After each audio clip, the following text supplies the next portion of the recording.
আসসালামু আলাইকুম। সংবাদে আপনাদের সবাইকে স্বাগত জানাচ্ছি। আমি ফিরোজ তোহা। শুরুতেই সংবাদ শিরোনাম। বাংলাদেশের সর্বশেষ গুরুত্বপূর্ণ আপডেট সংবাদে আপনাকে স্বাগত। শুরুতেই সংবাদ শিরোনাম, এরপর বিস্তারিত। শুরুতেই জানিয়ে দিব, ৩১শে ডিসেম্বর ঘোষণাপত্র দেবে বৈষম্য বিরোধী ছাত্র আন্দোলন। আওয়ামী লীগকে অপ্রাসঙ্গিক ঘোষণা করা হবে। ৩১শে ডিসেম্বর দেয়া হবে জুলাই বিপ্লবের ঘোষণাপত্র।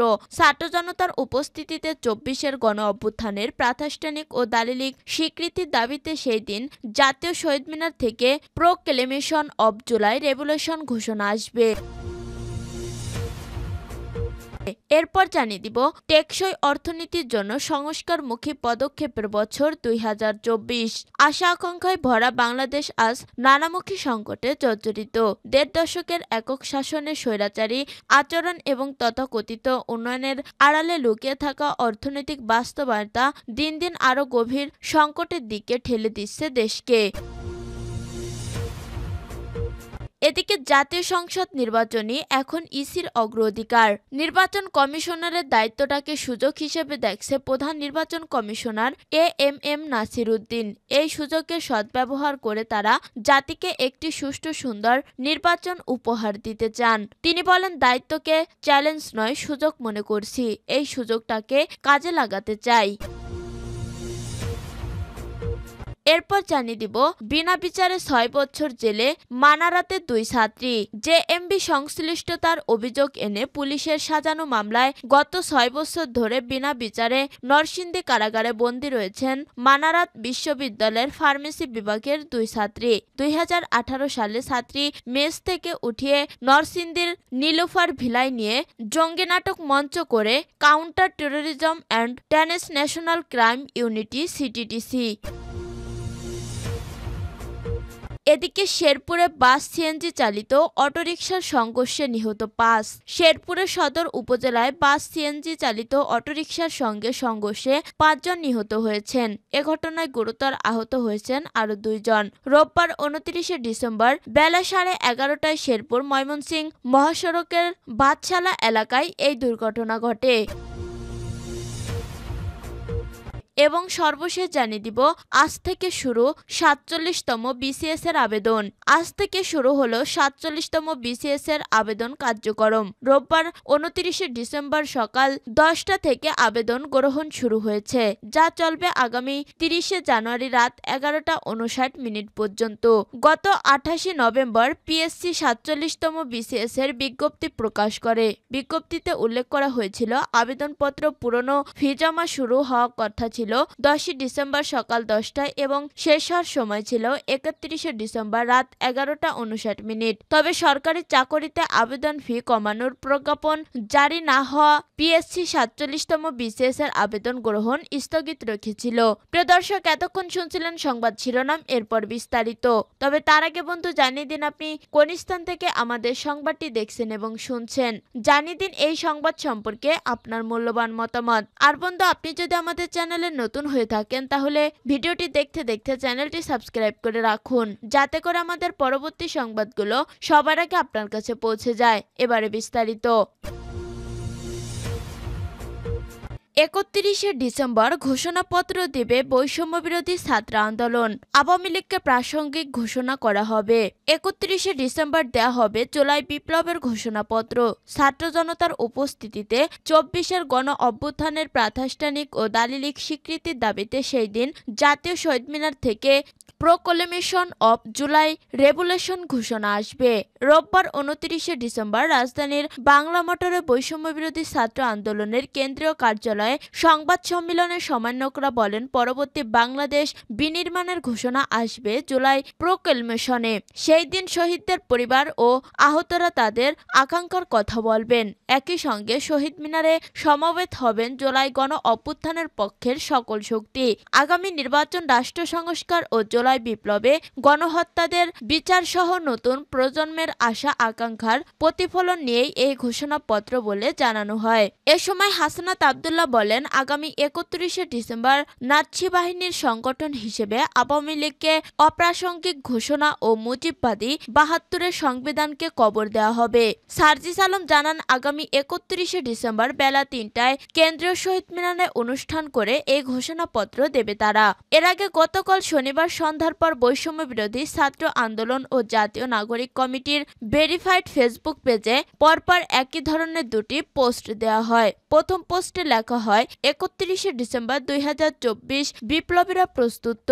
পরেই পোস্টে ইংরেজিতে লেখা হয় প্রোক্লেমেশন অব জুলাই রেভলিউশন। কাছাকাছি সময়ে ফেসবুকে নিজের ভেরিফাইড অ্যাকাউন্টের পর ইংরেজিতে দুটি পোস্ট দেন অন্তর্বর্তী সরকারের উপদেষ্টা আসিফ মাহমুদ। প্রথমটিতে লেখা হয় কমরেডস নাও অর নেভার, দ্বিতীয়টিকে লেখা হয় প্রোক্লেমেশন অব জুলাই রেভলিউশন। পরে জাতীয় নাগরিক কমিটির আহ্বায়ক নাসির উদ্দিন পাটোয়ারি ফেসবুকে ইংরেজিতে দুটি পোস্ট দেন। প্রথমটিতে তিনি লেখেন all eyes on Shaheed Minar ৩১শে ডিসেম্বর, সময় বিকাল ৩টা। দ্বিতীয়টিতে বলা হয় proclamation of July revolution now or never. সংগঠনটির সদস্য সচিব আক্তার হোসেন ফেসবুকে লিখেছেন, এবছর হবে ৩১শে ডিসেম্বর ইনশাআল্লাহ। মুখ্য সংগঠন সার্জিস আলম লিখেন, ৩১শে ডিসেম্বর শহীদ মিনার বিকেল ৩টা, এখনই সময় বাংলাদেশের জন্য। বৈষম্য বিরোধী ছাত্র আন্দোলনের আহ্বায়ক হাসনাত আব্দুল্লাহ তার ভেরিফাইড ফেসবুক অ্যাকাউন্ট থেকে এই প্রসঙ্গে দুটি পোস্ট দিয়েছেন। প্রথমটিতে তিনি লেখেন কমরেডস ৩১শে ডিসেম্বর নাও অর নেভার। দ্বিতীয় পোস্টে লেখা হয় প্রোক্লেমেশন অব জুলাই রেভলিউশন ৩১শে ডিসেম্বর শহীদ মিনার বিকেল ৩টা। সংগঠনের সদস্য সচিব আরিফ সোহেল লেখেন, জুলাই হাজির হবে ইতিহাসে অমিলন হতে ৩১শে ডিসেম্বর ২০২৪। টেকসই অর্থনীতির জন্য সংস্কারমুখী পদক্ষেপের বছর ২০২৪। আশা আকাঙ্ক্ষায় ভরা বাংলাদেশ আজ নানামুখী সংকটে জর্জরিত। ১.৫ দশকের একক শাসনে স্বৈরাচারী আচরণ তার তথাকথিত উন্নয়নের আড়ালে লুকিয়ে থাকা অর্থনৈতিক বাস্তবতা দিন দিন আরও গভীর সংকটের দিকে ঠেলে দিচ্ছে। আওয়ামী লীগ সরকারের পতনের মূল কারণ হিসেবে অর্থনীতির দীর্ঘদিনের পুঞ্জীভূত সংকট ক্রমেই স্পষ্ট হয়ে উঠেছে। অন্তর্বর্তীকালীন সরকার দায়িত্ব নেওয়ার পরপরই দেশি বিদেশি প্রতিষ্ঠানের কাছে বিপুল পরিমাণ দায় দেনা, আর্থিক খাতে নজিরবিহীন লুটপাট এবং বাজার ব্যবস্থাপনায় চরম দুর্বলতা একের পর এক প্রকাশ পাচ্ছে। এটি শুধু সরকারের দুর্নীতি আর অদক্ষতাকে নয়, বরং দেশের অর্থনীতির ভঙ্গুর অবস্থাকে সামনে নিয়ে এসেছে। এ বিষয়ে সিপিডির সম্মানীয় ফলো ডক্টর মোস্তাফিজুর রহমান বলেন, উচ্চ মূল্যস্ফীতি, ব্যাংকিং খাতের অব্যবস্থাপনা অথবা শেয়ার বাজারে পুঁজি বিনিয়োগের প্রয়োজনীয়তার দৃষ্টিভঙ্গিতে বলি সব জায়গাতেই অনেক সমস্যা রয়ে গেছে। আর ইউএনডিপির সাবেক পরিচালক ডক্টর সেলিম জাহান বলেন, সবটা মিলিয়ে ২০২৪-এ আমরা যে অর্থনীতি পেয়েছি সেটা একটা বিপর্যস্ত অবস্থায় রয়েছে। আলোচিত অর্থনৈতিক শ্বেতপত্রে এসব বিষয় আরও বিস্তৃত পরিসরে উঠে আসে। পরবর্তীতে অর্থনীতির গতি ফেরাতে 4টি ভিন্ন কমিশন গঠন করে অন্তর্বর্তী সরকার। রাজস্ব খাত, অর্থনৈতিক কৌশল পুনর্নির্ধারণ, বিদ্যুৎ জ্বালানি চুক্তি পর্যালোচনা ও ব্যাংকিং টাস্কফোর্সের কাজও শুরু করে অল্প সময়ে। এছাড়া প্রবৃদ্ধির গতি ফেরাতে সহজ করা হয় আমদানি প্রক্রিয়া, বাজেট পর্যালোচনা করে অপ্রত্যাশিত ব্যয় কমানো, অভ্যন্তরীণ আয় বাড়াতে নেওয়া হয়েছে অভিনব সব উদ্যোগ। বিশ্লেষকরা মনে করেন ২০২৪ এর সংস্কারমুখী এসব পদক্ষেপ অর্থনীতিকে টেকসই করতে রাখবে উল্লেখযোগ্য ভূমিকা। বর্তমানে অর্থনৈতিক কার্যক্রম সঠিক পথে আছে উল্লেখ করে ডক্টর সেলিম জাহান বলেন, আমরা জানি অর্থনৈতিক বিশৃঙ্খলা, দুর্নীতির কারণে আমাদের যে প্রবৃদ্ধি সেটাতে নেতিবাচক প্রভাব দেখা দিয়েছে। সেখানে কি করা যেতে পারে সেটা সরকার দেখছে। ডক্টর মোস্তাফিজুর রহমান বলেন, আমাদের মূল প্রশ্ন হওয়া উচিত এই পরিকল্পনাগুলো কিভাবে বাস্তবায়ন করা যাবে। এর মধ্যে কিছু উদ্যোগ স্বল্প মেয়াদী হলেও বেশিরভাগই মধ্যমেয়াদী পদক্ষেপ হিসেবে বাস্তবায়ন করতে হবে।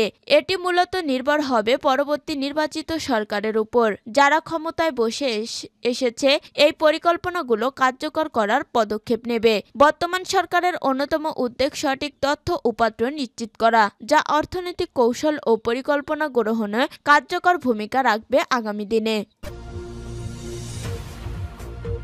জাতীয় সংসদ নির্বাচনই এখন ইসির অগ্রাধিকার। নির্বাচন কমিশনের দায়িত্বটাকে সুযোগ হিসেবে দেখছেন প্রধান নির্বাচন কমিশন এএমএম নাসির উদ্দিন। এই সুযোগের সদ্ব্যবহার করে তারা জাতিকে একটি সুষ্ঠু সুন্দর নির্বাচন উপহার দিতে চান। তিনি বলেন, দায়িত্বকে চ্যালেঞ্জ নয়, সুযোগ মনে করছি। এই সুযোগকে কাজে লাগাতে চাই। নির্বাচন কমিশনে জনগণের আস্থা ফেরাতে সবই করা হবে জানান সিইসি। তিনি বলেন, কমিশন স্থায়ী সরকার নির্বাচনের বিষয় কিছু ভাবছে না। তারা জাতীয় সংসদ নির্বাচনের দিকে এগোচ্ছে। রাজনৈতিক দল, জনগণ এবং অন্তর্বর্তী সরকারের চাহিদা অনুযায়ী জাতিকে অবাধ, সুষ্ঠু ও গ্রহণযোগ্য নির্বাচন অনুষ্ঠানে সিইসি বদ্ধপরিকর। দৈনিক আমার দেশকে দেয়া এক বিশেষ সাক্ষাৎকারে প্রধান নির্বাচন কমিশনার জানান, প্রধান নির্বাচন কমিশনারের সাক্ষাৎকার গ্রহণ করছে আমার দেশের স্টাফ রিপোর্টার। আমাদের সামনে প্রধান কাজ ত্রয়োদশ জাতীয় সংসদ নির্বাচন। এদিকে একগুচ্ছি এবং সেটাই আমাদের অগ্রাধিকার। এদিকে এগোচ্ছে এবং সেটি আমাদের অগ্রাধিকার। জাতীয় নির্বাচনের মতো বিশেষ কাজ যখন সামনে চলে আসে তখন চ্যালেঞ্জ তো থাকেই, কিন্তু প্রথম থেকে বলে আসছি, আমি এগুলোকে চ্যালেঞ্জ হিসেবে দেখছি না, দেখছি সুযোগ হিসেবে। মনে হচ্ছে এ সময় এসে আল্লাহ তাআলার পক্ষ থেকে আমার উপর একটা দায়িত্ব এসেছে দেশকে কিছু দেওয়ার জন্য। আমি বিষয়টিকে এভাবেই নিয়েছি, তাই কোনোটাকে চ্যালেঞ্জ মনে করি না। সুযোগটার সদ্ব্যবহার করতে চাই, সত্যিকার অর্থে অবাধ সুষ্ঠু নির্বাচন উপহার দিতে চাই। সেই লক্ষ্যে কাজ করছি এবং আমার সব কর্মকাণ্ড এই বিগত লক্ষ্যে নিবেদিত করছি।